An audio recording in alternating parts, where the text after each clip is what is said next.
Number 5. Apollo 11 engines. It was 2013 when Amazon CEO Jeff Bezos announced that he would have a team explore the Atlantic Ocean for 2 F-1 rocket engines that were part of the Apollo 11 mission that sent US astronauts to the moon for the first time in 1969. The crew Bezos put together found the 2 F-1 rockets some 14,000 feet below the ocean off the coast of Florida.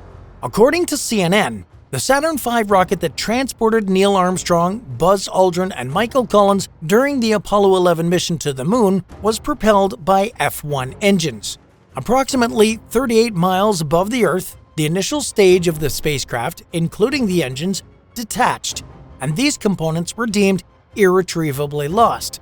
Each engine weighed 18,500 pounds, and they provided 32 million horsepower by burning 6,000 pounds of fuel every second. Bezos wrote the following for his blog in 2013. 44 years ago tomorrow, Neil Armstrong stepped onto the moon. And now we have recovered a critical technological marvel that made it all possible. Number 4. The Vasa. The Vasa was built during the 17th century and was supposed to be the greatest ship ever built for the Swedish Navy. But it turned out to be an infamous ship that failed to live up to expectations. The story of the Vasa sounds unbelievable, but it's absolutely true. King Gustavus Adolphus of Sweden ordered the construction of the ship around 1624. During his reign, Sweden was involved in 3 wars. They were fighting Russia, Denmark, and Poland-Lithuania. King Gustavus wanted Sweden to be a major power, so he ordered 4 ships to be built, and one of them was the Vasa. The Vasa was designed to be the most powerful warship on the planet. Gustavus Adolphus was a king who was thinking outside of the box when developing the Vasa. The king understood the importance of artillery, and at the time, the main strategy was to board an enemy ship and capture it. Gustavus knew battles on the seas would be artillery duels, so he wanted his fleet to be armed with the biggest and best guns available. The Vasa construction project was in trouble in 1626 when master shipbuilder Henrik Hybertson walked away from the project due to illness, and just a year later, he was dead. But construction continued and the ship was launched in 1627. In the end, the Vasa was a 226-foot ship that was supposed to be the most feared ship on the seas. It was also beautifully decorated, with wooden carvings on the ship depicting stories about the Swedish royal family, especially King Gustavus Adolphus. The Vasa had an astounding 64 cannons on her maiden voyage and was scheduled for August 10, 1628. The ship was tested before its maiden voyage, but things didn't go as planned. An admiral was called to the ship by one of the men in charge of the construction to witness the test, and during the test, 30 men were to run back and forth on the deck of the Vasa. But when they did this, the ship rolled. So the admiral ordered the men to stop running because he feared it would sink. Despite the problems though, the Vasa was ordered to set sail in August 1628, and it would be a voyage few would forget. The maiden voyage of the Vasa was brief. The ship sailed less than a mile before tragedy struck. High winds had caused the ship to tilt to the port side or left side, and water rushed into the open gun ports of the vessel. And this resulted in the Vasa sinking. But what exactly went wrong? In all honesty, the project was doomed from the beginning because there was more of an emphasis on firepower and design than seaworthiness. The 64 cannons were just too much for the ship and the weight couldn't be properly supported while on the seas. Gustavus Adolphus was furious about the sinking. An inquiry was made, and the surviving officers and crew were questioned as well as the shipbuilders. In the end, no one was found guilty. However, some put the blame on the master shipbuilder, Henrik Hybertson. Over the years, salvaging attempts were made but failed. In 1961, though, the Vasa was brought up for the whole world to see, and just 1 year later, the public had the chance to see the Vasa in person. The vessel is on exhibit today at the museum dedicated to the famed ship in Sweden. At number 3, the Antia Mechanism. The Antia Mechanism was developed by ancient Greeks to calculate information related to astronomical phenomena. In 1901, the Antia Mechanism was raised from the wreckage of a ship that had sunk in the Mediterranean Sea sometime in the 1st century BC. A diver who had discovered the wreckage thought they also found dead bodies, but they were nothing more than marble structures. The mechanism itself is the size of a shoebox, and it might have been built sometime around 100 BC.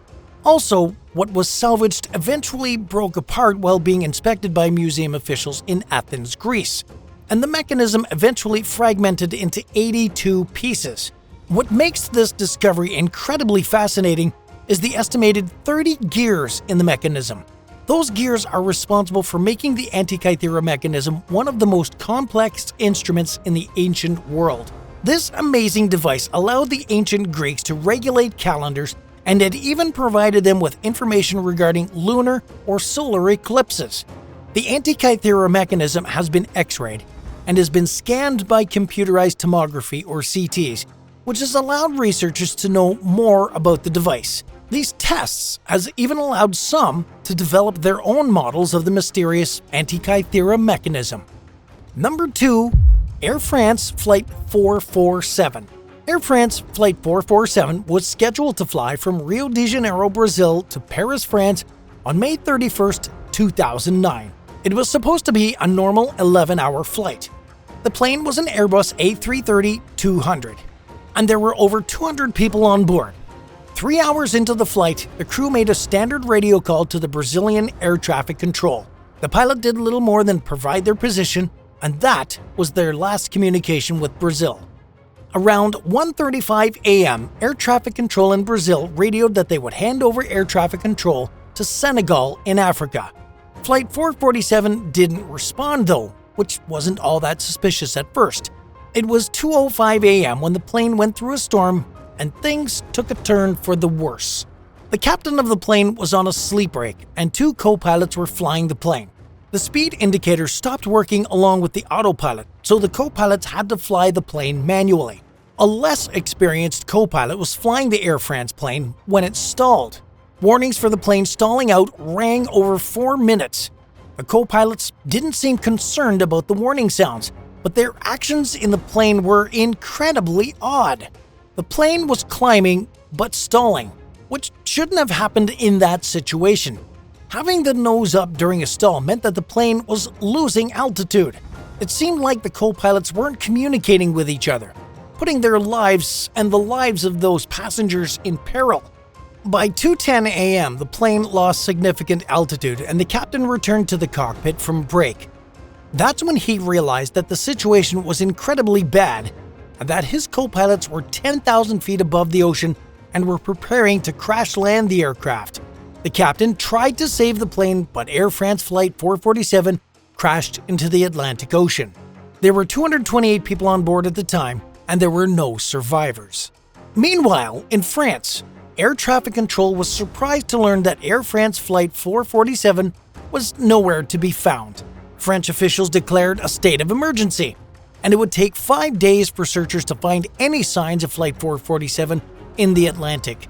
Pieces of the wreckage were eventually discovered in the Atlantic Ocean, along with 50 of the bodies of those who perished. Those who were critical of the crew said that they didn't have enough experience flying the plane manually. They relied too much on the autopilot system and didn't understand what they were doing. One person told CBS News that things had to change for pilots in these situations because maintaining and improving the knowledge and skills for manual flight operations is necessary for safe flight operations. It was 2011 when rescue teams began the difficult task of recovering victims from the flight, who were still underwater. There was a debris field about 2.4 miles below the surface. The most difficult aspect of retrieving the dead from the ocean was that the corpses were in an extremely fragile state, so rescuers had to be very careful in their work. Another issue was the work itself. Apparently, some of the family members wanted the victims to be left at the crash site in the ocean. During these rescue operations, they made an incredibly important discovery. The black boxes from the aircraft were found. Black boxes provide valuable information regarding the flight and would allow investigators the opportunity to understand the final moments of the flight. According to ABC News, the discovery of the black box revealed that Flight 447, which departed from Brazil en route to Paris, encountered heavy icing at 35,000 feet, nearly 4 hours into the flight. This icing led to the malfunction of the speed sensors, causing the onboard computers to receive inaccurate and perplexing speed readings. This wasn't the end of the story, though. Families of the victims sued Air France for a variety of issues linked to the crash of Flight 447. There was a claim that Air France knew about the faulty sensors on some of their aircraft, like the one that crashed. Another claim was that the co-pilots weren't properly trained. Airbus, the plane's manufacturer, and Air France were charged with involuntary manslaughter, but in the end, they were acquitted due to a lack of evidence. And at number 1, the Gate Titanic submersible. It was Sunday, June 18, 2023, when a 21-foot deep-sea vessel named Titan, owned and operated by OceanGate Expeditions, disappeared in the Atlantic Ocean near Newfoundland, Canada. The Titan had 5 people on board, and they were traveling on the deep-sea vessel to view the wreckage of the Titanic. Their voyage occurred at around 8 a.m. that morning. Those on board the Titan were Stockton Rush, Shahzada Dawood, his son Suleiman Dawood, Hamish Harding, and Pearl-Henri Narjolet. Narjolet was the director of underwater research at RMS Titanic Inc. Rush was the CEO of OceanGate and the owner of the Titan vessel. Harding was a British businessman who was no stranger to challenging expeditions. The Dawoods were a British father and son duo. Shahzada was the vice chairman of Engro Corporation Limited, and Suleiman was his son who was attending college. The Titan lost contact with the main base about 1 hour and 45 minutes into the voyage. The submersible had an oxygen supply that would last 96 hours in case of an emergency. But when the main base couldn't get in touch with the Titan, OceanGate Expeditions contacted the United States Coast Guard about an overdue vessel. It was Monday, June 19th, when the United States Coast Guard, the Canadian Coast Guard, and the Canadian military joined forces to search for the Titan. Aerial surveillance of the Atlantic was conducted, and the area they searched was roughly the size of the state of Connecticut, around 5,500 square miles. It wasn't until June 21st when the Canadians had picked up underwater noises in the search area. Ships were steered to that area so remotely operated vehicle operations could be conducted to find the missing Titan and the people on board. And at that point, time was ticking for those on the submersible because their air supply was about to run out. Canada deployed an ROV called the Horizon Arctic, and it made its way to the seafloor on June 22nd. Another ROV was deployed by a French vessel that had joined in on the search. Before noon that same day, the United States Coast Guard tweeted that a debris field was discovered within the search area by an ROV near the Titanic. Someone from the United States Coast Guard informed the press that the debris showed something that was consistent with the catastrophic loss of the pressure chamber. Unfortunately, the fears of searchers and the families were becoming reality. Something terrible had happened, and it was up to the searchers to figure out the series of events that led to the disaster. As the search for information continued, searchers noticed that the debris field looked like the result of a major implosion. According to an ABC News report, a former OceanGate employee claimed in a 2018 counterclaim lawsuit that he was dismissed for expressing concerns about the quality control and testing processes related to potential flaws in the experimental submersible, which later suffered an implosion. 6 days after the announcement of the fate of the Titan, it was reported that debris had been brought up from the ocean along with what were believed to be human remains. ABC News reported that salvaged pieces of the Titan vessel were unloaded from the Horizon Arctic in St. John's, Newfoundland, at the Canadian Coast Guard Pier. The debris was to be reviewed by groups including the National Transportation Safety Board.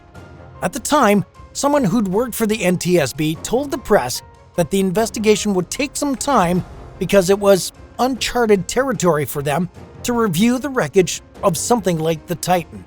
The individual also informed the media that this incident resulted in the first fatality on a passenger-carrying submarine and was certainly the first one occurring at this depth during a descent to the Titanic. Are there any unusual underwater discoveries you'd like us to make a video about? Let us know in the comments down below. And if you enjoyed this video, be sure to leave a like and subscribe to the channel. Thanks so much for watching. We'll see you in the next one. Bye for now.